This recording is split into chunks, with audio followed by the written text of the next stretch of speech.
દાંતા તાલુકાના મંડાલી ગામની નજીક નદીમાં લોકો ફસાયા હતા। એક સ્ત્રી અને 7 પુરુષ ફસાતા બચાવ કામગીરી તેજ કરવામાં આવી। અચાનક જળસ્તર વધતા પશુ ચરાવવા ગયેલા લોકો ફસાયા હતા। એસડીઆરએફની ટીમ મંડાલી નજીક ધાગડિયા ગામ પહોંચી હતી। છેલ્લા કેટલાક સમયથી બચાવ કામગીરીમાં અડચણ થઈ રહી છે। દાંતા મામલતદારે જિલ્લા કલેક્ટરને પત્ર લખ્યો છે। નદીની વચ્ચે ફસાયેલા લોકોનું રેસ્ક્યુ કરવા પત્ર લખવામાં આવ્યો છે। રાત્રિના સમયે બચાવ કામગીરી પૂર્ણ નહીં થાય તો સવારે કામગીરી થશે। હેલિકોપ્ટરની મદદથી બચાવ કામગીરી કરવામાં આવશે તેવું નિવેદન કલેક્ટર દ્વારા આપવામાં આવ્યું। 8 વ્યક્તિઓ ફસાતા ગ્રામજનો ચિંતિત બન્યા છે। આજે જે વરસાદની આગાહીને અનુરૂપ જે સાબરમતી નદીની અંદર ગાયો ચરાવવા માટે અમારા ગામના લોકો ગયા હતા 8 જણ જેવા।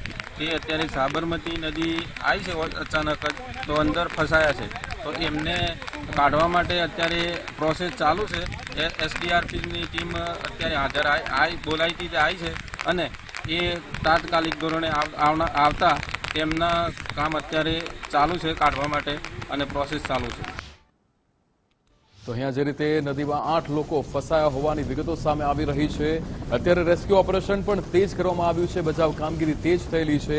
એક સ્ત્રી અને 7 પુરુષ અત્યારે ફસાયા હોવાની વિગતો સામે આવી રહી છે। અચાનક જળસ્તર વધ્યું અને જેના કારણે લોકો ફસાયા હતા।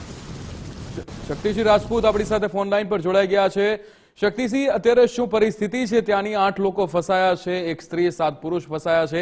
કેવી બચાવ કામગીરી થઈ રહી છે અને ક્યાં પહોંચી છે આ કામગીરી? જે બચાવ કામગીરીને લઈને જે વાત કરવામાં આવે તો જે એસડીઆરએફની ટીમ અને જે તંત્રના અધિકારીઓ જે ત્યાં આગળ પહોંચ્યા હતા ત્યારે નદીના પટમાં જે પ્રમાણે જે પાણી ભારે પ્રવાહમાં વધી રહ્યું છે અને જે લોકો જે વચ્ચે ફસાયા છે બંને તરફ પાણી વહી રહ્યું છે એટલે એસડીઆરએફની ટીમને નદીમાં ઉતરવામાં ભારે તકલીફ પડી રહી છે। અને અત્યારે જે મળતી માહિતી પ્રમાણે દાંતા મામલતદાર કચેરી દ્વારા કલેક્ટરને પત્ર લખવામાં આવ્યો છે અને હેલિકોપ્ટરની માંગણી કરવામાં આવી છે।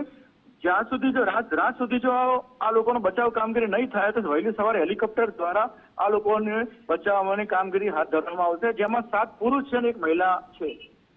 બિલકુલ શક્તિ છે, સમગ્ર માહિતી સાથે જોડાવા બદલ આપનો આભાર।